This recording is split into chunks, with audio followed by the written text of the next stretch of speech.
안녕하십니까. 저는 광주에서 에너지 전환을 중심으로 해서 전환마을 활동을 하고 있는 광주 전환마을 네트워크의 박필순이라고 합니다. 저는 이제 같이 대구에도 있는데요. 광주의 지역 문제 해결 플랫폼 소셜랩 실장으로 또 활동도 같이 하고 있으면서 지역의 문제들을 해결하는 활동을 하겠습니다. 화면을 통해서 광주의 사례를 중심으로 말씀드리도록 하겠습니다.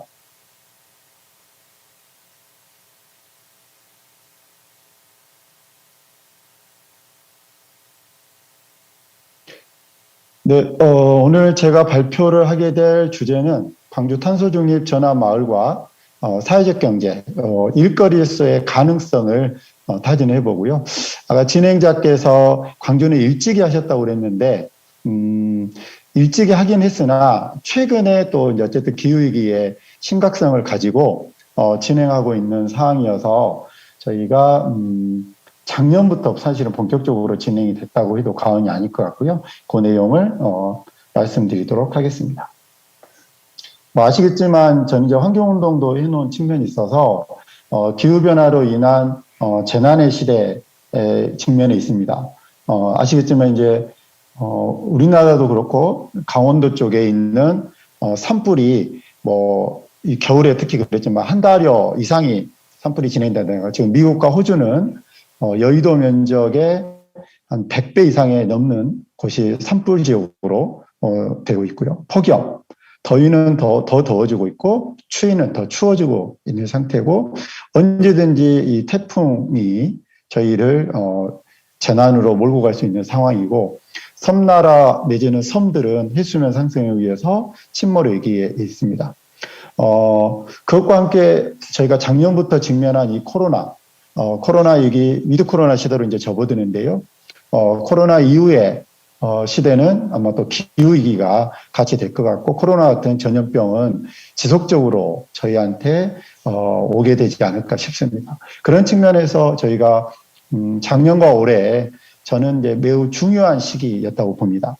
코로나로 인해서 또 기후위기에 대한 심각성을 훨씬 더 절감할 수 있는 저는 위기이지만 기회였다고 저는 생각을 하고요. 또 이것을 어떻게 극복해 나갈 것인가에 대한 정부와 또 세계 그리고 시민들은 어떻게 해야 될지 또 지방정부는 어떻게 해야 될지 그리고 중앙정부의 힘도 중요하지만 노력도 중요하지만 지방정부의 역할이 매우 중요하고 그 지방정부가 이런 전환의 시대에서는 시민들과 어떻게 같이 그걸 만들어 나가느냐가 매우 중요한 경험을 하게 됐다고 봅니다. 저희 마스크 대란이 일어났을 때도 중앙정부가 해야 될 역할 또 지방정부가 해야 될 역할 또 약사님들이 해야 될 역할 그리고 시민들이 어떻게 해야 될지에 대한 역할들을 저희가 봤고요. 거기에는 기술적인 요인, 정보 데이터를 교환할 수 있는 그런 기업의 역할까지 저희가 보게 됐습니다. 어쨌든 이런 위드 코로나 기후위기 시대, 전환 시대에는 지역과 이제 지방정부의 역할이 매우 중요한 시대로 된 것 같습니다.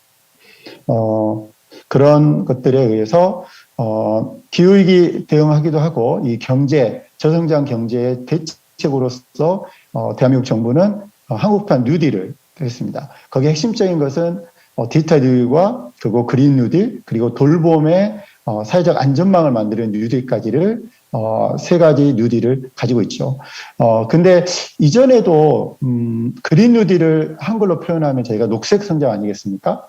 10년 전에도 대한민국이 녹색 성장을 그때부터 진행을 잘했다면 저는 시즌 2에 이 한국판 그린 뉴딜을 지금보다 훨씬 더 시민들의 참여 속에서 지역을 중심으로 됐을 거다. 근데 그때 당시에는 녹색은 없는 성장만 있었던 거죠.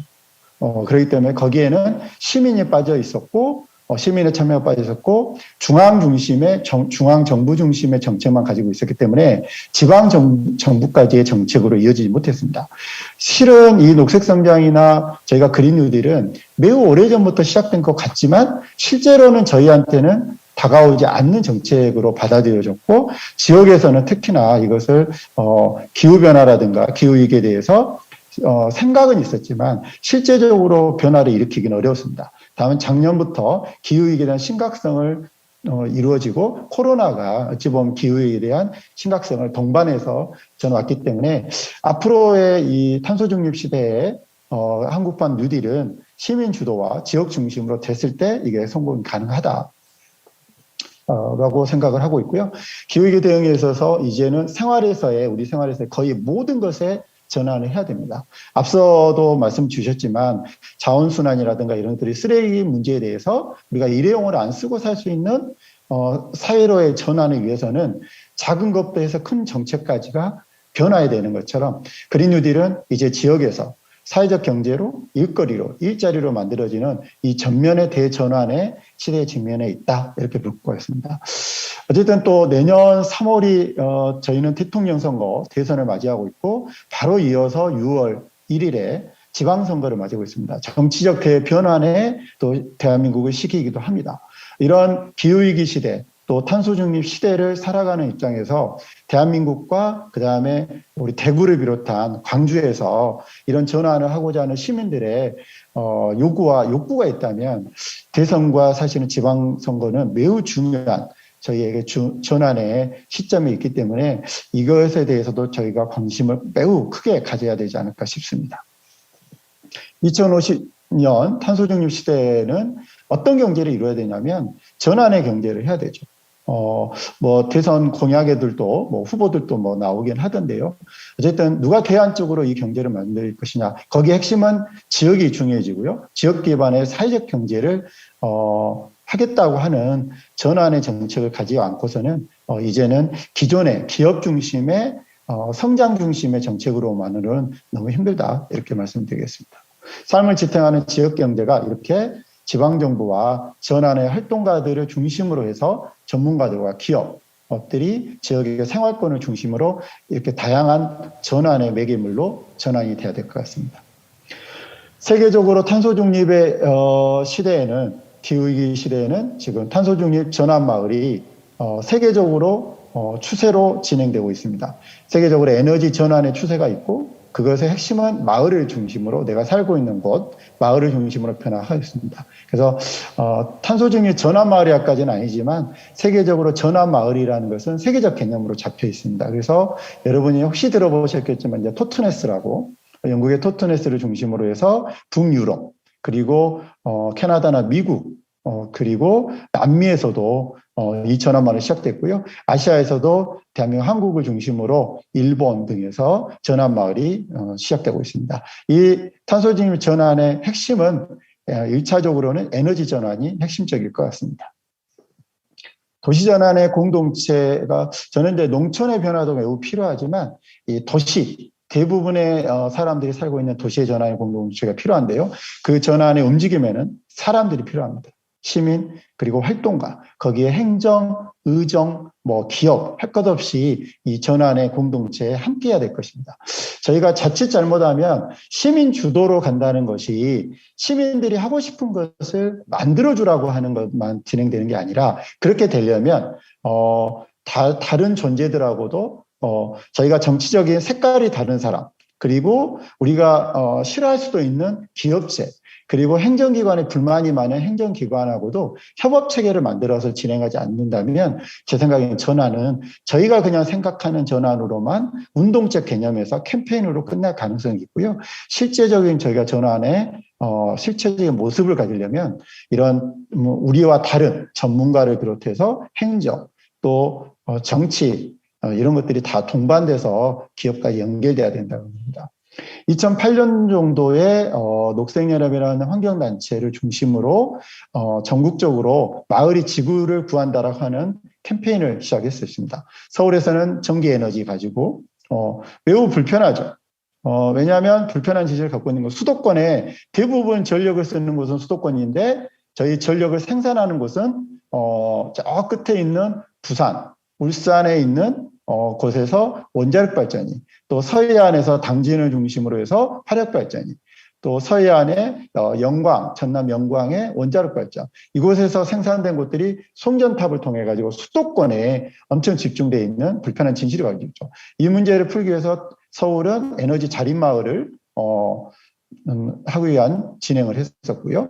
광주는 저희가 대부분의 생활권이 녹색 아파트로 진행되기 때문에 녹색 에너지 아파트를 이렇게 진행을 해보려고 노력을 했었습니다. 그런 경험을 가지고 광주는 녹색 아파트 운동이 13년 정도 걸쳐서 진행되고 있는 경력을 가지고 있긴 합니다.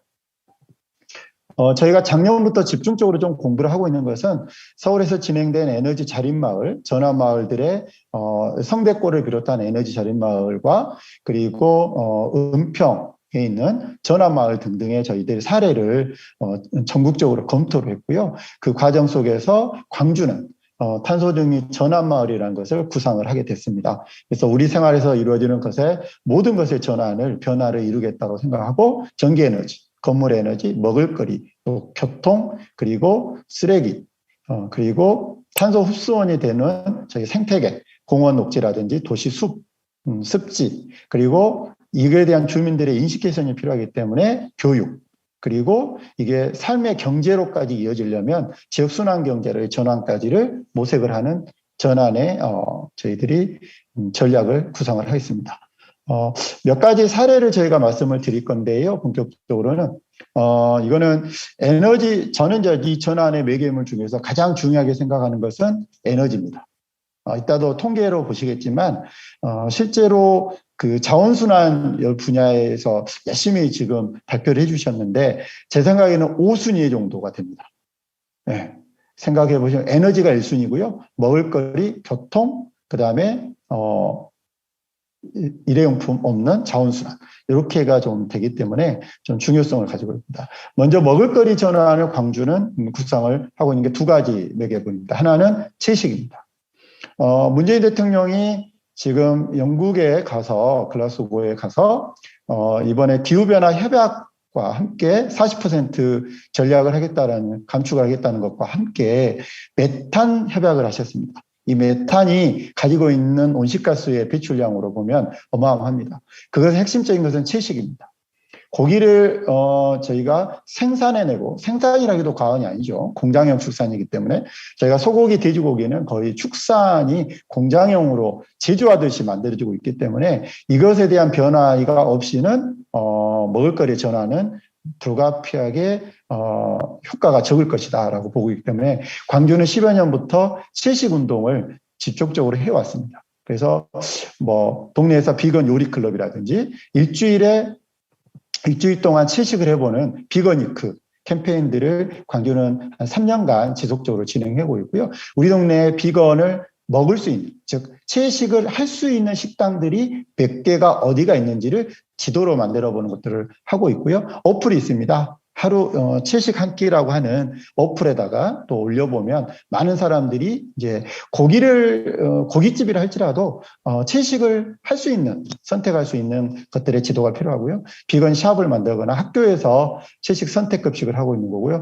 최근에 들으셨겠지만 뉴스에서 군대와 학교에서 이 채식 선택 급식, 즉 고기가 반찬이 6개가 나온다면 거기는 대부분 고기가 3개가 나와요. 그러면 저 같은 사람은 제가 군인이거나 학생이라고 한다면 고기를 먹지 않기 때문에 3가의 반찬을 못 먹게 되죠.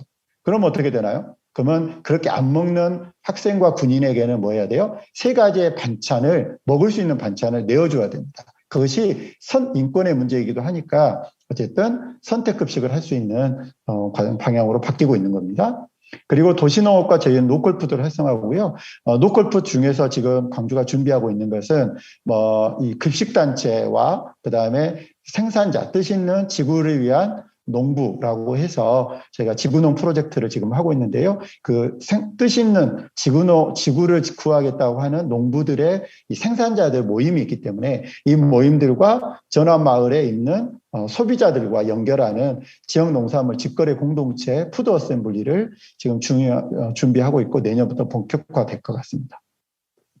교통 분야입니다. 교통은 차 없는 마을, 파리가 15분 도시를 지향을 했죠. 그래서 아시겠지만 이달고 시장이 재선에 성공하면서 정책으로 내왔던 게 뭐였냐면 우리하고 정반대의 길을 가고 있는데요.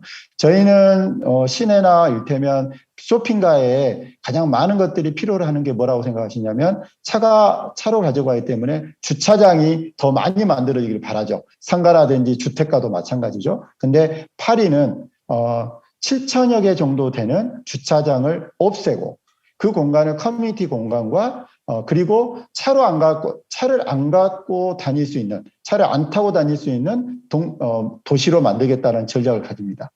근데 그 정책을 가지고도 이달고 시장은 재선에 성공을 했습니다. 그리고 현재 7천여 개의 공용 주차장을 없애는 작업을 하고 있고요.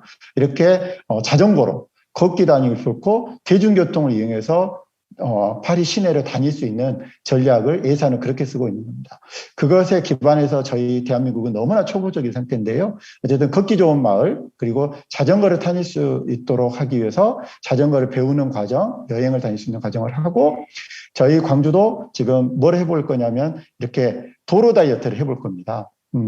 차도에서 한 차선을 자전거가 다닐 수 있도록 해보는 자전거 도로 다이어트용의 자전거 도로를 해보려고 생각 중에 있습니다. 자원순환도 마을에서 활발하게 이루어지고 있습니다. 기존에도 저희가 생태문화마을 사업으로 쓰레기 없는 마을 만들기 사업들은 진행됐는데 실제로 뭐 큰 변화는 저는 절감하지 못하고 있는 상태인 건데 하긴 하잖아요. 그래서 서울이나 지금 제주도가 하고 있는 모델을 저는 참고를 좀 하셨으면 좋겠습니다.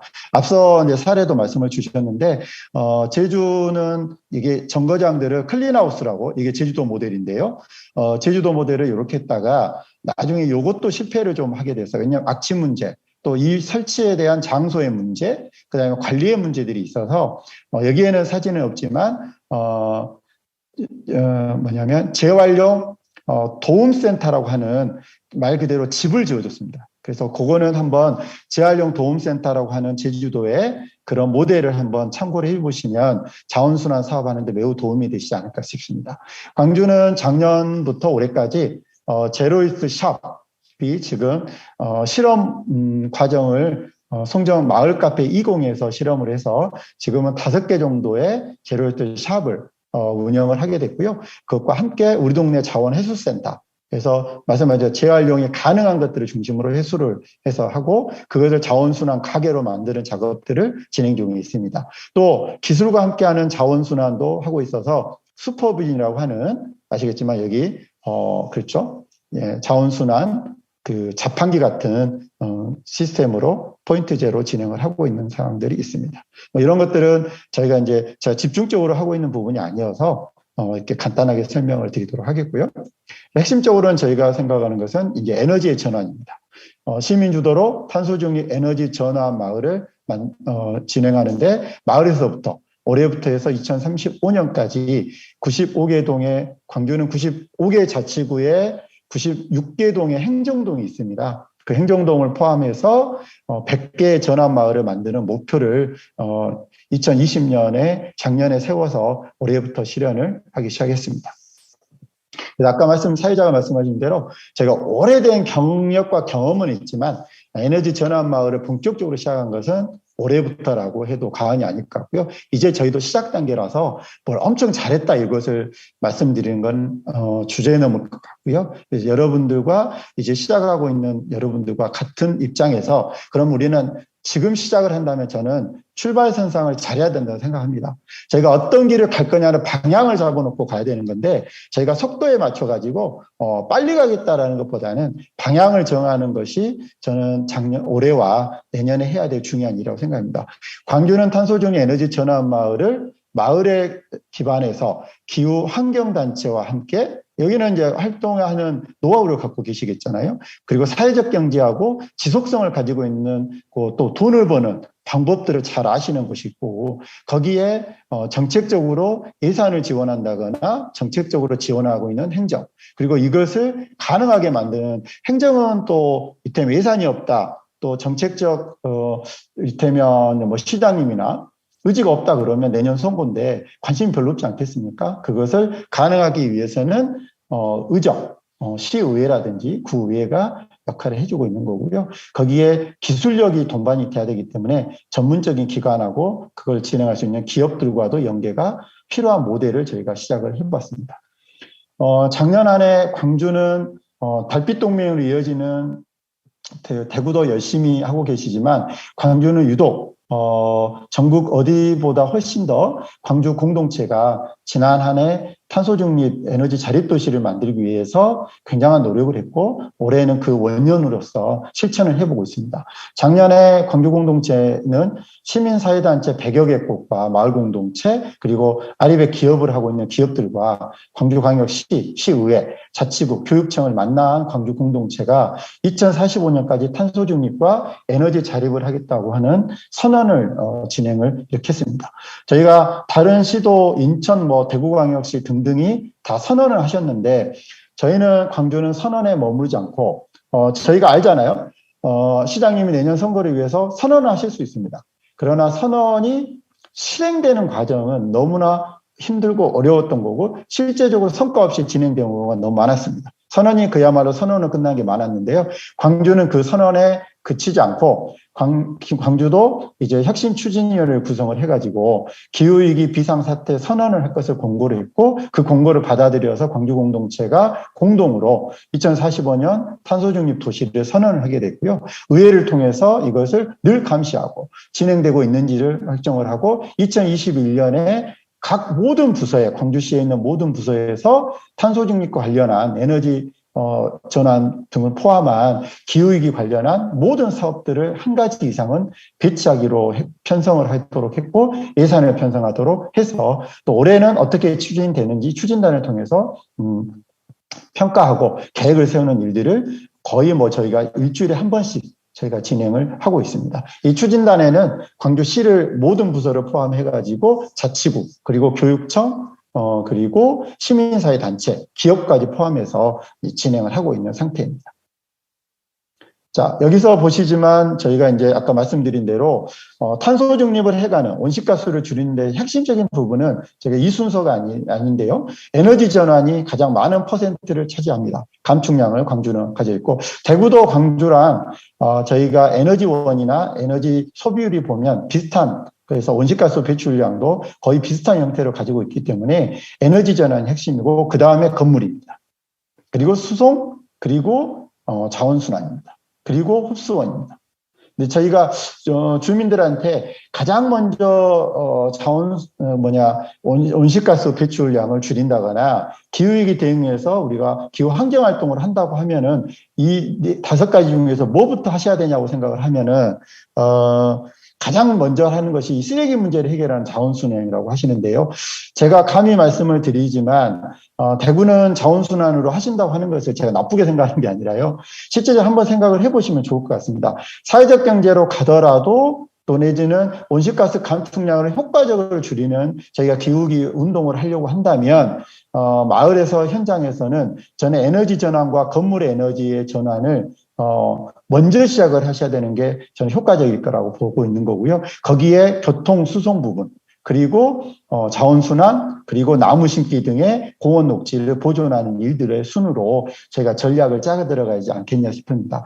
특히나 이 자원순환은 쉽게 우리가 다가와서 시민들과 함께 할 수 있는 좋은 장점은 가지고 있지만 실제로 효과적인 모델을 만들어내기는 너무나 어려운 점이 많습니다. 그러기에는 정책적 뒷받침과 이 쓰레기 문제 해결 카르텔이 너무나 복잡하게 얽혀 있기 때문에 실제로 현안은 좀 봐야 될 것 같다는 생각이 듭니다. 그래서 저희는 광주시는 광주의 공동체들과 함께 광주시가 정책을 세웠는데 보통은 광주시 정책은 대구광역시도 그러겠지만 모든 광역정부의 정책의 1번은 시 전역에 재생에너지를 보급하겠다는 것이 1번일 것입니다. 그리고 산업, 그리고 인프라, 그 다음에 기반시설, 기술을 통한 이렇게 될 겁니다. 그 다음에 아마 마지막으로 시민들의 참여 이 정도가 5번 정도가 됐을 것 같은데요. 실제로 이 5번이 1번이 됐습니다. 광주는. 그래서 시민 주도의 에너지 전환이 뽑다면 재생에너지 보급을 엄청 하더라도 시민들의 체감력이 없고 시민들이 참여하지 않는 속에서 이루어지는 것은 재생에너지 보급의 효과는 미약할 것이다라고 봤기 때문에 시민 주도의 에너지 전환 정책이 제1의 정책으로 오게 됐고 거기에 세 가지 주요 전략을 가지고 있는 것이 시민들의 의식 개선과 어떻게 참여할 수 있느냐. 만약에 저는 태양광을 설치하고 싶고 우리 건물에 우리 집에 에너지 전환을 하고 싶은데 어떻게 해야 되냐를 실제적으로 공부를 해주는 특히 아파트를 중심으로 해서 착한 관리비 만들기 실천운동이라든지 이런 것들을 실제적으로 할 수 있는 방법을 교육해 주는 게 있고요. 그 다음에 그걸 통해서 시민햇빛 발전소 그리고 우리가 생활권인 에너지 마을에서 에너지 전환하는 것들을 세 가지 전략을 세우게 됐고요. 그의 주요 전략인 에너지 전환 마을 사례를 소개시키고자 합니다. 광주의 에너지 전환 마을의 목표는 기후위기 대응한 2045년 탄소중립 에너지 자립도시를 선언했지 않겠습니까? 이거를 마을 현장에서 실현을 하는 것을 목표로 가지고 있습니다. 그 추진 계획으로서는 2021년 올해 5개의 마을을 시범 마을을 시작으로 해서 이 시범 마을은 3년간 지원을 하게 되고요. 이후에는 자립하는 모델을 가지고 있습니다. 모든 마을에 적용이 가능할 것이라고 저는 예상을 하고 있고요. 시범적으로 했던 것을 저희가 보완을 해서 저는 내년부터 또 새롭게 시작하는 마을들에게는 적용이 가능할 거라고 봅니다. 그래서 올해는 5개로 시작을 했고요. 내년부터는 10개 정도의 마을들을 매년 10개를 해서 2035년까지 100개의 마을을 만들겠다라는 전략을 가지고 있고요. 아까 말씀드린 대로 행정의 예산 지원을 지속적으로 할 수 없는 한계를 가지고 있기 때문에 마을별로 특성화 자립 비즈니스 모델을 통해서 지속 가능성을 담보를 해야 된다. 이렇게 전략을 가지고 있습니다. 특별히 말씀드리는데 에너지 전환 마을은 이따가 쭉 제가 말씀드린 걸 보지만 실제로 마을에서의 공모사업, 지원 사업으로 저희가 피로도와 한계가 명확하지 않습니까? 사업비가 주어질 때는 저희가 활동을 하지만 사업비가 없으면 활동이 끊어지는 경우들이 이 전환마을로서의 한계를 가지고 있습니다. 그래서 이제까지의 마을 공동체 사업이나 마을 사업으로는 저는 어렵다. 이제까지 진행되었던 환경 지원 사업으로는 어렵다라고 저희들이 보고 있기 때문에 자체적인 수익 발생을 할 수 있는 마을 공동체 사업을 펼쳐가야 되고 그랬을 때 저희들의 모습도 변화를 이루어야 됩니다. 행정의 지원 정책도 변화해야 되지만 저희들의 활동에 대한 전략과 작전도 저는 변화해야 된다고 생각을 합니다. 저희가 말씀드리지만 공모사업으로만 지원되는 한계, 그게 5년을 하더라도 저는 10년을 주더라도 10년 후에는 자립할 수 없다고 한다면 저는 기간을 단축시켜서 빨리 자립할 수 있는 모델을 만드는 방향으로 사업 계획을 짜고 그리고 정책을 지원해주고 우리도 어떻게 그렇게 활동을 하는 것이 전략이 필요하다고 봅니다. 그래서 저희 광주는 에너지 전환을 마을에서의 에너지 전환을 할 것을 내가 사용하는 전기는 내가 만들어 쓴다. 그리고 여러분도 아시겠지만 쓰레기는 줄이고 자원순환은 2배로 늘리자. 이걸 보통 캐치프레이즈지 않습니까? 그래서 저희 이제 에너지 전환 마을의 캐치프레이즈는 내가 사용하는 전기는 내가 만들어 쓴다. 내전 내만이라고 하는 캠페인을 저희가 진행했고요. 도시에 있는 지붕 그리고 주차장 모든 것들을 태양광으로 바꿀 수 태양광으로 설치해서 발전을 시키는 것을 하고 동네에서 그 발전된 것은 수익 사업으로 이어질 수 있도록 하면 좋을 것 같습니다. 실제로 예전에 농촌의 중심에 농경사의 중심에서 농촌에서는 마을 기금이 있었습니다. 그 마을 기금이 나오는 곳이 어디냐면 마을 공동의 논밭이었습니다. 이 농지에서 생산된 이 생산물을 가지고 소득을 가지고 뭐냐면 마을을 경영했던 거죠. 즉 우리가 정월 대보름 행사를 하거나 우리 동네에 힘든 경제적으로 약자나 병든 자가 있다고 하면 그 구휼을 하는 것도 뭐냐면 이 마을 기금을 통해서 이루어졌던 거죠. 근데 저희가 지금 도시에서의 마을 기금이 없는 채 다시 공모 사업으로만 진행되는 것으로 한계가 있기 때문에 마을 햇빛 발전 등을 중심으로 해서 저는 전환의 모델을 만들어야 한다고 생각을 하고 있습니다. 시민주도 에너지 전환 마을의 핵심적인 것은 에너지 전환 마을 거점 센터를 구성하는 것입니다.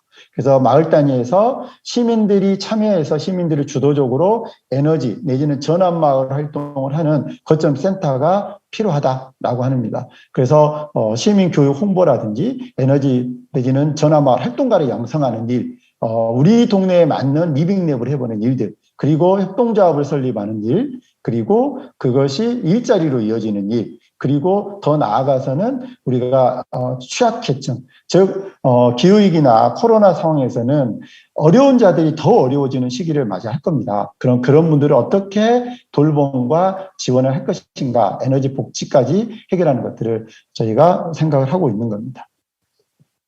주민주도 기반의 형태를 가져야 되고, 관주도로 되는 사업은 이제 우리가 한계가 있다고 보셨을 겁니다. 주민주도의 기반을 확실히 해야 되고, 관은 행정적 지원을 하고, 또한 그간에 저희가 해왔던 일들을 별도로 하고 새로운 일을 만들 것이 아니라 우리 동네에서 해왔던 그 경험을 바탕으로 해서 우리 동네, 우리 마을에서는 어떤 문제를 해결해야 되는데 그 현안의 문제를 해결하는 과정 속에서 전환을 모색을 해야 된다라는 것이고요.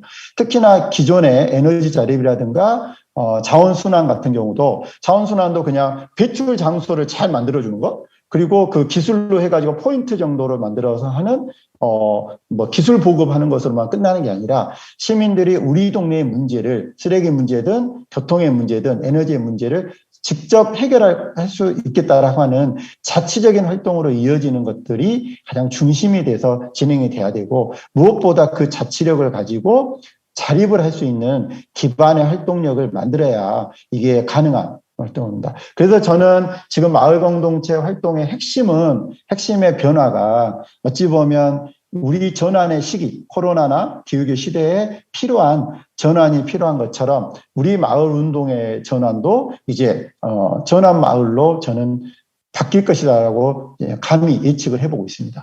이 전환 마을을 만드는 것은 역시 주체가 중요하죠. 주민과 자생 공동체들이 중요하고요. 거기에 저는 덧붙여져야 될 꼭 필수 요소들이 전문가, 그리고 중간 지원 조직, 행정의 지원 체계가 톱니바퀴처럼 물리고 들어가야 된다 생각을 하고요. 특별히 에너지 전환 마을의 핵심적인 요소 중에 하나가 전략 투입에는 비기술적인 요인만 저희가 가지고 있었던 부분. 자원순환도 저는 왜 잘 안 되냐고 봤을 때는 저희가 이 비기술 활동은 너무 잘합니다. 교육과 캠페인은 잘하는데 실제로 기술을 동반한 저희가 가지고 있지 않기 때문에 이 기술 요소들을 저희가 어떻게 전문가와 행정, 중간 조직을 통해서 투입할 수 있느냐가 저는 저희 성공의 관건이라고 저는 보여지는 요소로 파악을 하고 있습니다. 그래서 마을 특성에 따른 다양한 형태의 탄소 중립 전환 마을을 조성할 필요가 있다는 거고요. 제가 에너지 전환 마을만 하시라는 건 아니고 저는 에너지 전환을 중심으로 해서 이후에도 보겠지만 교통의 전환, 먹을거리의 전환, 자원순환까지 포함된 전환 마을을 그려가야 된다 이렇게 구성을 하고 있습니다. 광주는 그런 전환 마을을 준비하기 위해서 작년 한 해 마을 공동체 활동가를 중심으로 해서 16개 마을 80여 명이 참여를 해서 2개월간의 교육과정을 실습까지 해가지고 교육과정을 거쳤고요. 그 교육과정에 머무르지 않고 실제로 우리 마을을 어떻게 디자인할 수 있는가를 이렇게 그림과 디자인을 해보고 목표 설정도 해보고 그랬습니다. 그래서 우리는 에너지 전환은 어떻게, 또 먹을거리 전환은 어떻게 하고 교통의 체계는 어떻게, 자전거를 중심으로 갈 건지 대중교통을 중심으로 갈 건지 걷기를 중심으로 갈 건지 자동차를 줄여볼 건지 이런 것들을 전략을 세우는 2개월간의 과정을 거쳐서요. 저희 아시아 문화전당 좋은 곳에서 주민들이 실제로 발표회를 거치고 그게 행정기관도 보고 전문가들을 보면서 굉장히 놀랐습니다. 주민들이 이렇게 준비를 하고 있구나. 근데 저는 놀라운 것은 이 주민들이 기후위기나 이거를 굉장히 심각하게 생각하고 있고 어떻게 전환을 꼭 하겠다라고 하는 의지는 강했던 것 같습니다. 다만 그 의지에 비해서 저희가 어떻게 해야 될 건지를 준비가 안 돼 있는 상태에서 저희들 디자인 과정은 매우 이 활동가들에게 도움이 되는 과정들을 했고요. 대구도 사회적 경제랑 해서 이렇게 전환 마을을 만들기 위한 그 과정을 했었는데요. 오늘 그 발표의 자리인 것처럼 느껴져서 매우 저는 또 뜻깊은 자리인 것 같습니다. 좀 더는 디자인을 잘해서 좀 더 행정도 같이 참여하는, 그래서 행정이 이걸 정책으로 반영시킬 수 있는 약간의 쇼 같은 것도 저는 필요하다 이렇게 보여집니다. 저희들의 진정성을 가지고 많은 활동을 저는 할 수 없다고 봅니다. 행정과 의회에서 이거를 받아들일 수 있도록 예산에 반영돼야 한다고 생각을 한다고 하면, 정책으로 봐야 한다면 저는 이것에 대한 적절한 보여주기도 필요하다 이렇게 생각을 하고 있습니다. 저희는 잘 보여줘서요, 사업비로 또 정책으로 잘 받아들여지는 과정을 앞서 말씀드렸지 않습니까? 그리고 저희가 준비했던 것이 하나는 마을에서 이 현장에서 활동하시는 분들이 제일 어려워하는 것들이 어떻게 할지를 모르고 계시고 어떻게 하는 것을 준비가 돼 있다면 그것에 대한 정책적 지원이라든지 예산 지원이 반드시 필요하게 돼 있지 않겠습니까? 그리고 활동하는 사람에 대한 지원까지도 굉장히 필요했기 때문에 인력을 양성하기 위한 전문 인력에 대한 교육과 일자리로 이어지는 것들에 대한 방향 그리고 기술 재정, 예산 지원까지 협력하는 에너지 전환 마을 거버넌스를 광주광역시 시의회를 중심으로 해서 저희가 시민단체, 그리고 마을 공동체, 그리고 사회적 경제의 조직들까지 망라된 저희들이 협의 네트워크를 구성을 해서 저희가 광주시와 시의회 그리고 전환마을 네트워크 지역 에너지 전환 네트워크하고 지역 경제 플랫폼은 사회적 경제까지 포함해가지고 거의 2주에 한 번꼴로 해서 작년에 그 거버넌스 회의를 통했고요. 이게 연말에 이제 이 거버넌스 협약을 통해서 2021년도에 정책 추진을 위해서 그 이제 본격적인 이제 거버넌스를 통해서 진행됐다고 보시면 될 것 같습니다.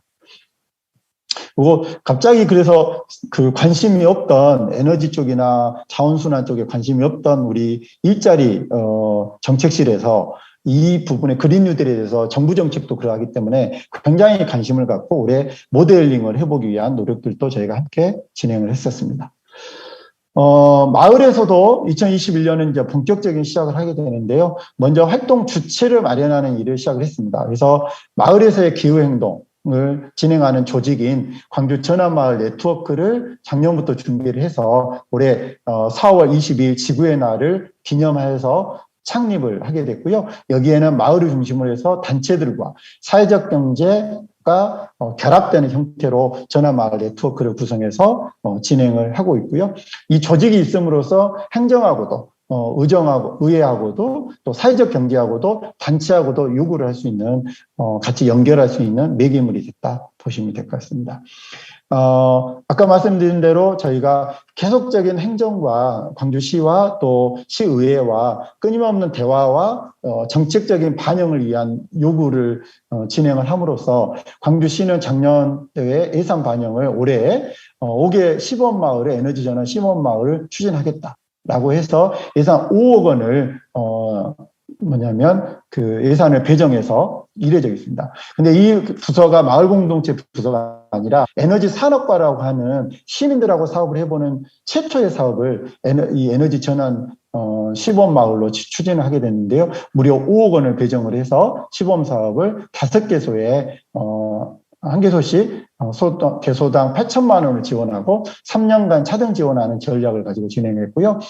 아까 앞서 말씀드린 자원순환 마을도 진행이 됐는데요. 자원순환 마을은 3개 정도의 시범마을 사업을 한 개소당 1,000만 원씩의 예산 지원을 해가지고 리빙랩을 진행했던 사례들이 있습니다. 교통마을이나 이런 것들은 지금 행정적인 지원을 통해서 이루어지기보다는 자체적인 노력들을 진행하는데요. 어쨌든 에너지 전환마을은 이렇게 시작을 하게 돼서 먼저 구성 요소만 간단하게 설명을 드린다면 주민들이 활동할 수 있는 주체적인 활동 인력을 구성하는 것이 먼저였습니다. 그래서 전환마을 네트워크를 그 동네에 있는 마을에 있는 마을 공동체, 주민자치회, 자생단체를 모두 다 이 활동에 참여했던 공동체들의 참여를 10개 이상 정도는 해서 네트워크를 구성할 것을 공고했고요. 그 네트워크는 핵심 멤버들을 중심으로 해서 전환마을 연구회를 구성하게 해놨습니다. 이게 핵심입니다. 그리고 그 연구회에서 핵심적으로 활동하시는 분들의 전환마을 활동가를 발굴하고 양성하는 일들을 중심으로 했습니다. 이게 저는 가장 중요한 일이라고 봅니다. 어차피 여러분도 아시다시피 동네 일을 어떤 일을 하더라도 1명 내지는 3명이 일을 하게 되어 있습니다. 이 3명이 어떤 전략을 가지고 어떤 네트워크망을 가지고 주민들과 함께 일을 잘할 수 있느냐가 저는 앞으로 쭉 갈 수 있는 비결이라고 생각을 마을활동 10년의 경험을 통해서 또 시민단체, 제가 환경단체 또 10년 플러스해서 한다고 보면 20년의 경험을 보면 이게 핵심이라고 보여집니다. 그리고 또 하나는 뭐냐면 아지트 같은 공간을 만드는 일이었습니다. 그래서 에너지 전환 마을 센터 공간을 조성한 일이었고요.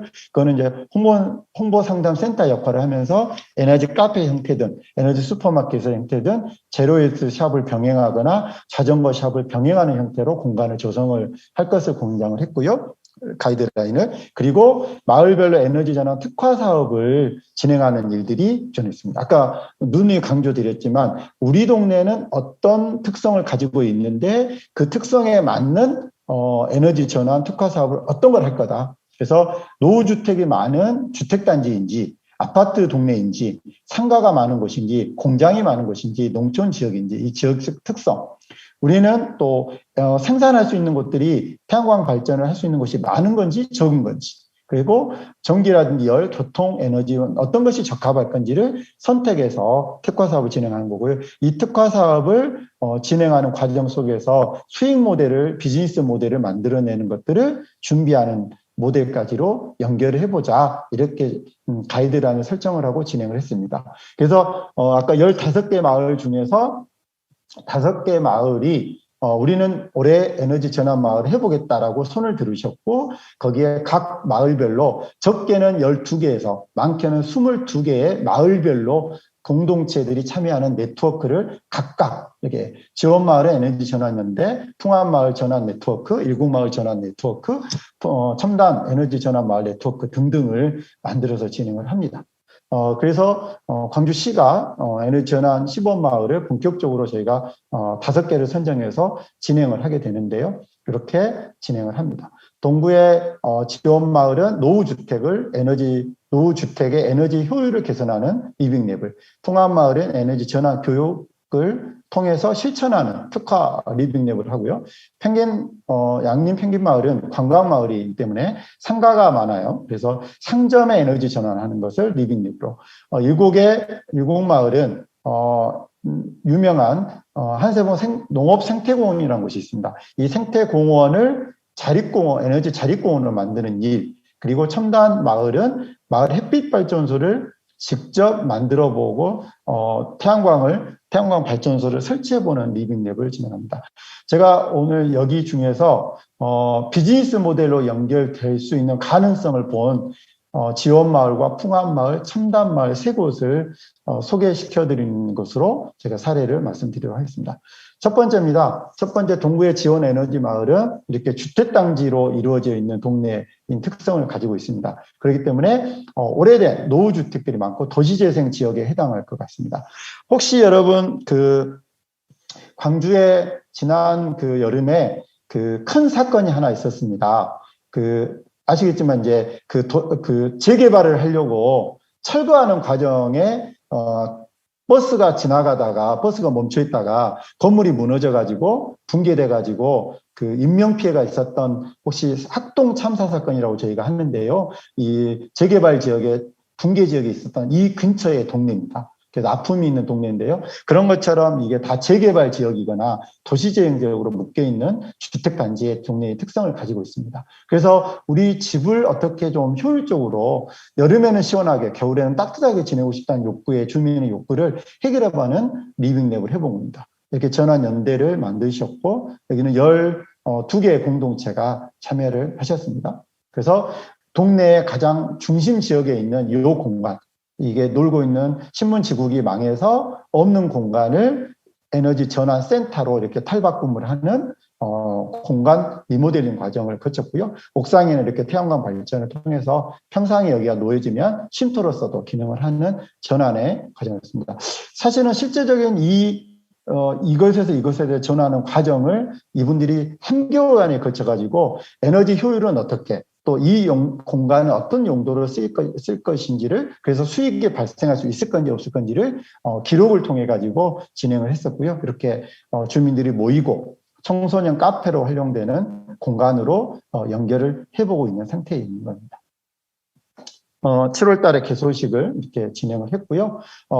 그 이듬 그 비슷한 과정에 무등 에너지 협동조합을 또 설립을 부지런히 하셔가지고 예비 마을 기업으로서 전환마을의 사회적 경제 모델을 준비를 지금 사회적 경제 지원 센터랑 또 진행을 하고 있는 상태인데요.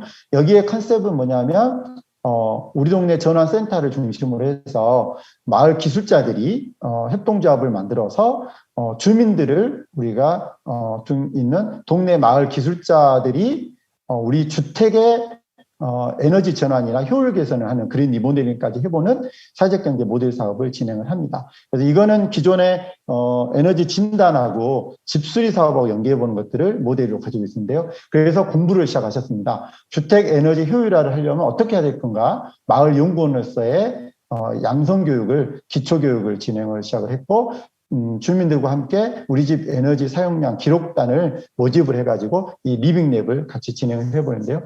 그러려고 하다 보니까 이제 전문적인 교육이 필요했습니다. 그래서 주택 에너지를 진단하는 어떻게 하면 효율적으로 개선할 것인가들을 직접 또 시뮬레이션까지 해보고 현장에 가셔서 이 한 주택들을 지금 설계까지 해보는 과정들을 하고 있고요. 내년에 이제 여기서 진행할 것을 이제 좀 생각을 하고 있는 상태입니다. 그리고 쿨루프 좀 시음을 해봤습니다. 쿨루프라고 혹시 들어보셨는지 모르겠는데 이 페인트가 저희가 보통 건물, 주택 건물의 옥상은 가짜 녹색이죠. 색깔만 녹색이고, 이거는 굉장히 여름에는 열을 엄청 받아들이고, 추위에는 또, 추울 때는 열을 그냥 흡수할 수 있는, 아니, 열이 흡수가 아니라 추위를 막아줄 수 있는 기능을 가지고 있지 않는 페인트입니다. 근데 이제 여기에다가, 건물 옥상에 고반사 페인트라고 하는 쿨루프 페인트를 칠함으로써 태양광 발전과 함께 이런 옥상을 실험을 해봤는데요. 실제 온도를 한번 보실까요? 그때 당시에 여름철에 진행을 했기 때문에 이 온도가 실외 온도가 46도였습니다.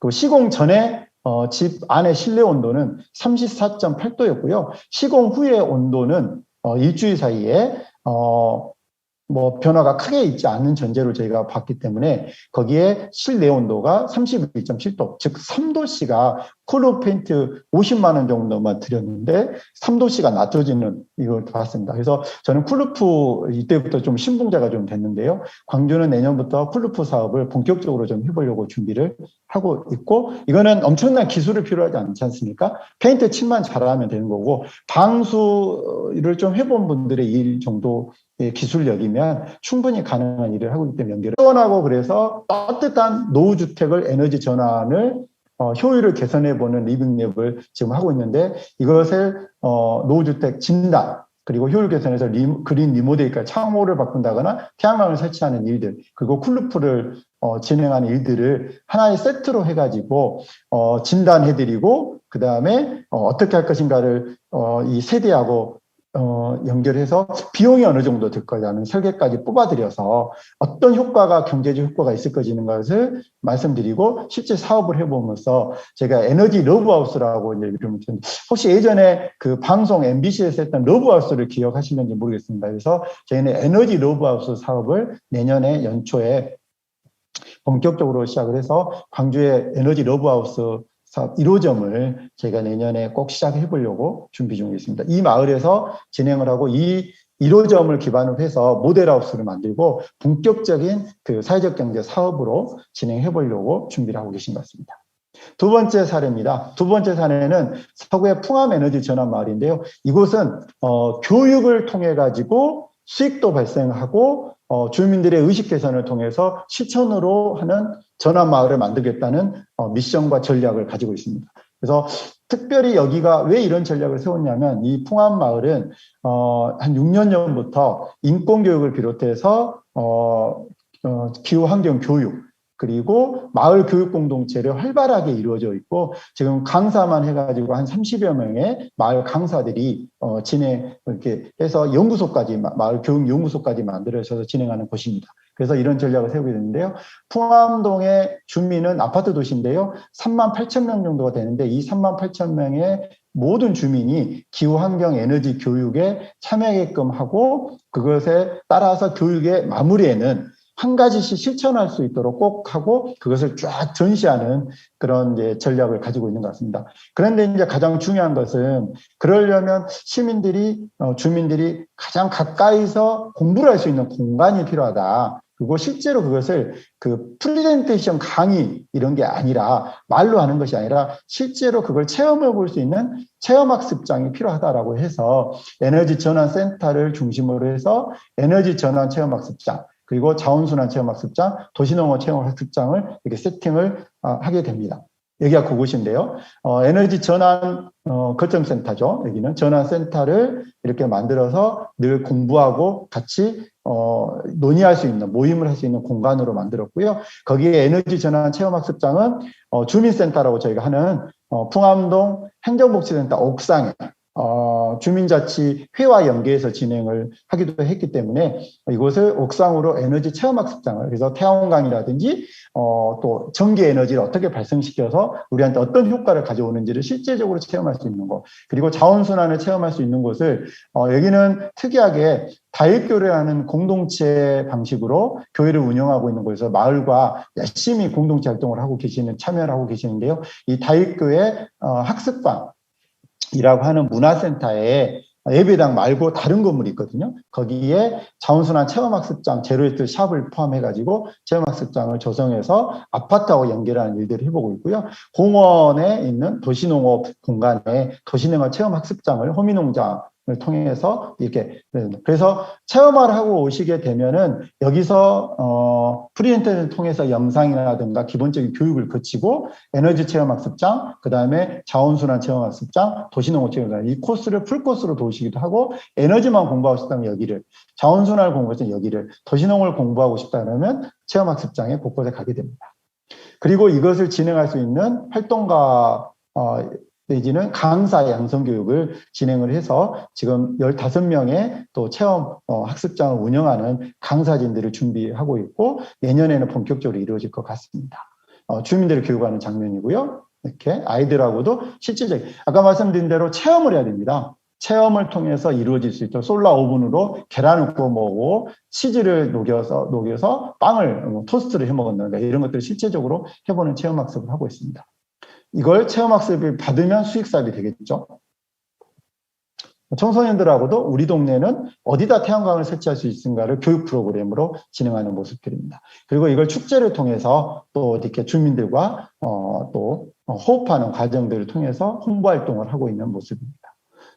자원순환 활동도 아파트랑 이렇게 이어져서 실질적인 주민들이 교육받을 수 있는 것들을 찾아가는 교육의 방식으로도 진행을 하고 있고요. 이렇게 여기 핵심적인 것은 이게 사업화입니다. 그래서 여기는 각종의 지금 마을 교육공동체 사업, 그 다음에 평생학습 마을 사업, 에너지 전환 마을 체험학습 사업장을 전체적으로 교육 프로그램을 시스템화해서 이것을 하나의 묶음으로 진행할 수 있도록 해서 작년도에 마을 교육 협동조합인 모두의 사회적 협동조합을 만들어서 모두의 학교라고 하는 이 풍암마을 모두의 학교를 전체적으로 진행을 하고 여기에 핵심적인 것은 무료 강좌가 아니라 사업비를 받다 하더라도 무료 강좌가 아니라 유료 강좌를 통해서 수익 활동을 동반을 하고 강사들이 열심히 참여할 수 있도록 하는 것이죠.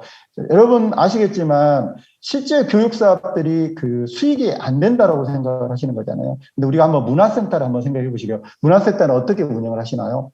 네, 그렇습니다. 문화센터는 유료로 다 진행을 합니다. 그래서 문화센터는 공간과 홍보 활동을 센터에서 진행해주고 강사들이 고질의 프로그램을 만들기 위해서 노력을 하시는 거고요. 근데 우리가 무료로 진행하다 보면 강사들이 자기가 이것을 사람들이 주민들이 참여하게끔 만들겠다는 의지가 강하지 않습니다. 그렇기 때문에 프로그램이 질적으로 계속 높아지지 않는 악순환을 저희가 가지고 있습니다. 그래서 저희는 강사비는 수강료로 이것을 여기 동네에서는 모토를 가지고 있습니다. 그래서 유료 강좌를 기본으로 해서 강사비는 수강료로 대체를 하고 나머지의 인센티브를 사업비로 받는다 하면 홍보라든가 공간을 대신해줘서 이 서브하는 역할들을 진행하는 그래서 수익사업을 좀 해보는 역할들을 좀 해보고 있는 모델입니다.